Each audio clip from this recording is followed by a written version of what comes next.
Today's episode of Star Trek is a bit of a conundrum. Two warring parties have limited weapons, but one of them has the capability to erase the specific memories of over 1,000 people of different species and brainwash them. The Enterprise suspects something is out there, so goes to investigate. Data is investigating Deanna's 3D chess strategy. Look closely. Is that chess piece the robot from Lost in Space? What's unusual is that the game didn't end. They are still 7 moves away from a checkmate. Data still has 7 chances to get out of it. Deanna's comment about chess is foreshadowing the rest of the episode. The first point is lost for sickbay having no privacy. The shapely Kristen is being examined right in the middle for all coming in to see. You'd think Dr. Crusher would get her one of the private beds on the sides, but acknowledging that her shape would turn heads of random passers-by would be sexist. Another point lost for the holodeck conundrum. How do you high dive in there? And do they use holographic water? Why not just have a real swimming pool? Ro and Riker are having a lover's quarrel, you know what that means. 1 point lost for a single set of doors on the turbolift. Riker does Picard maneuver number 1, then lets out a fart. 1 point lost for not raising shields. Didn't they see what happened on Star Trek 2? Geordi even says the other ship's sensors are different. Worf says the scanner is going after the optical data network. Is he referring to optical cables or their actual eyes? Oh look, they need to raise shields. Of course now the other ship knows how to get through them. Another conundrum is, how does the Sumerian sunset work? And 1 point lost since Data's eyes are completely different. How is this scanner able to affect him? Now the scanner goes through the bridge. This is a rare shot of the bridge. Geordi is thinking, what the hell is a Klingon? Now they all are suffering from dementia. Don't worry, we went through 4 years of this. They forgot who they are. But do they know they are human and Worf is a Klingon? They are thinking. Losing our memories is worse than the narrator using an AI voice. Worf decides to take over. Yes! Picard says leadership is not important right now, he must be a communist. 1 point lost for opening credits 6 minutes into the show. McDuff says the second baseman did this, Geordi says it was the first baseman. McDuff then tells them how he did it. Look closely, it is impossible for them to send out a distress signal. McDuff's scanner really did a number on the Enterprise computer. 1 point lost, since Geordi's eyes are different. How did the scanner manage to go through his visor? And 1 point lost, there are 1,000 people on this ship. How did the scanner manage to get the ones who were asleep? Kristen needs some clothes, and is wondering why she is in the middle of sickbay and not a private stall like real hospitals. Riker is hovering over Ro like a creepy old man. Not everything was erased from his mind. McDuff does Picard maneuver number 2. Worf has taken over. His first goal is to put the bald guy in the brig for promoting communism. Riker, Ro, and Geordi decide they are going to look around. Maybe there is a shopping mall or something. Geordi, Ro, and Riker are in engineering and realize the rest of the crew just wander around the hallways like movie extras. Picard and McDuff report no one was killed in the attack. McDuff copies Riker and follows Picard like a little ass-kisser. Worf says what our purpose here might be, that is bad English. Now they fire into space, light years away a planet was destroyed. Worf wants to kill. Picard wants to defragment the computer. Just what kind of a diagnostic would paralyze a ship this big? Beverly comes and says a woman in a swimsuit did a high dive into fake water, then complained there was no privacy in sickbay. I told her asking for privacy was sexist. Picard wants to see everyone's medical records.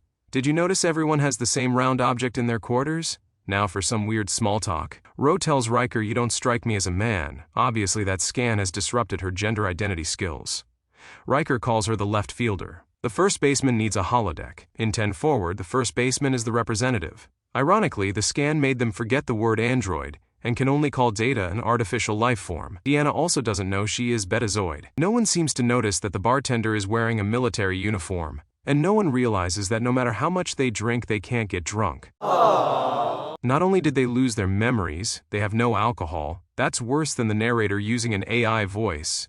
This is followed by more horrible romance talk between Deanna and Riker. You gotta admit, McDuff is very skilled at his takeover of the ship. There actually might be more of his species on the ship we don't know about. However, there are some errors in birth dates, and Ro is the only helmsman. But this could be errors done by McDuff, so I can't take points. Worf is upset, thinking, damn, the communist is in charge. Now I know how Ensign Kim felt like going 7 years without a promotion. McDuff says I number 1. Geordi says I number 2. Ro says Data is a bartender. Worf apologized for being a horrible capitalist. Picard says we all make mistakes. And again, Riker is right behind Ro like the creepy old man that he is. The Enterprise is drifting to the left. Geordi does Picard maneuver number 2. Then he describes their mission. They are all like, Hey, that looks like the Edo god. Picard says don't bring up that mission. I sent a teenager to an orgy planet, and they tried to kill him for falling into their weed farm. No stars move here, so -1 point. Deanna shows concern that they should get more information for this mission. Picard says, Deanna, we never listened to Wesley, so we aren't going to listen to you either. It's not like you are here to counsel us or anything. Deanna is thinking, no wonder Wesley quit. Riker walks Deanna to her quarters. Do you think anyone will tell Worf that he has a 5-year-old son running around the ship somewhere? As usual, fresh fruit is left on tables to rot. They should really use refrigerators. Look at this square painting. In Riker's quarters is another square painting. 400 years in the future, motel art is the fad. Here is another round painting. In reality, it is a spy camera, so the communist dictator can keep an eye on you. And here is where you learn Rolaren is a little horn dog that knows how to break into your quarters for some cheap sex. Personally, Rolaren, you could do better. 1 point lost for a visible boom. Worf says I number 3. The Lysian ship approaches. Data says the ship is minimally armed. McDuff has them all convinced that the minimal weapons and shields is a lure to launch their mind-erasing device. And unfortunately the Lysian ship is destroyed, but the crew thinks that was too easy. Riker is thinking, you're in my chair. They are all concerned that the medical records have been so successfully locked out.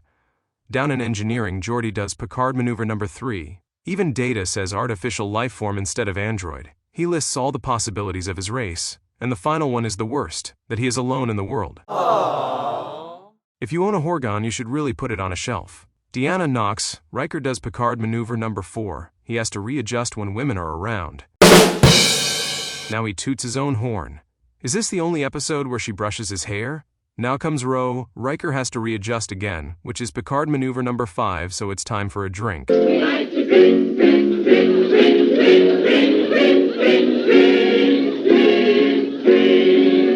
Any girl who says she is the jealous type is trouble. No Coldplay concerts for Riker anymore. The concern about the memory loss continues. McDuff volunteers. Of course, all the medical equipment has been reprogrammed to see McDuff as a human, so this all goes according to his plan. Here comes the biggest conundrum of all. If the Satarans have such advanced technology to erase memories and reprogram computers, why didn't they just do this to the Lysians themselves? They could have erased the memories of the Lysians and scrambled their computers, and they would have won the war. There are 3 possible answers. The first is the Lysians are immune to their scanner. I'm a Troitarian. Mind tricks don't work on me, only money. The other is that they wanted to get the Federation into the war so they could sit back and watch someone else do their dirty work. Of course, the third answer is the correct one. It's the plot of the show. Now Kieran says he is the third baseman. Just look at that evil grin on his face. In this scene, you see McDuff enter and exit through a reflection, hinting that something isn't quite right. Picard says, for some reason I thought my first officer had a beard. Most likely McDuff chose to have the same size and shape of Riker to slide into the position of first officer even faster.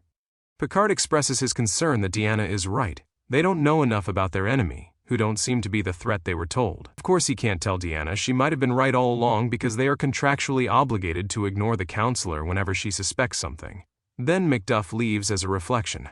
These 3 balls also have reflections. Worf is called into a meeting with McDuff, who tells Worf we are the warriors and Picard is the diplomatic communist you are afraid of, who wants the whole galaxy to be one giant happy ant farm. Worf is thinking, I just went to my quarters and there was a little Klingon boy running around who doesn't know who he is. They are slowly approaching the Edo god. Worf says I number 4. Riker says the magic number. Data says their pods are no match. Riker is now concerned. Worf says I number 5, time for another drink.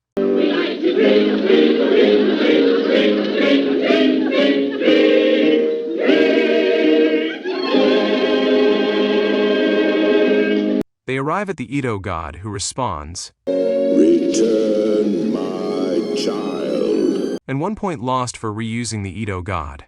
Data, Riker, and Troy all express their concerns about this attack, and there are a massive amount of people on the station. Picard says he won't fire. McDuff should have come up with a different approach, like reprogram his console to fire the torpedo. Then he learns Klingons don't fire on unarmed people either. Riker has a phaser on the bridge. This would be possible since they think they are at war with a dangerous enemy, and it turns out their enemy is on the bridge.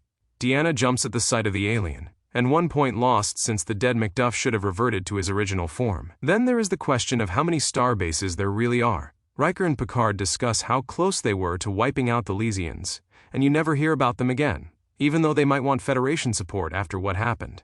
Picard says he fired Deanna. She is an empath but never realized McDuff wasn't who he said he was. It's not like we listened to her anyway. Now comes the awkward scene. Riker is only thinking one thing. Yes, Aaron, I hope you're not talking about my penis.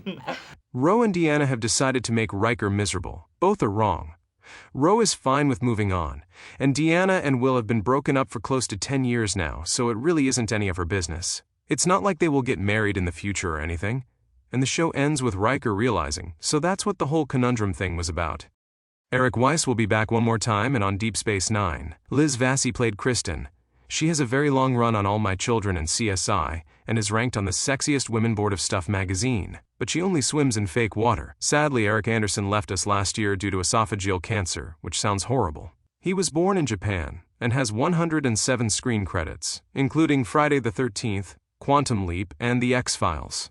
Conundrum, where a species has limited weapons but great skills at reprogramming computers and people, gets a score of 88. Thanks for viewing. Be sure to leave comments below, click that like button, the subscribe button, and share with all your friends. And come back next week for Power Play.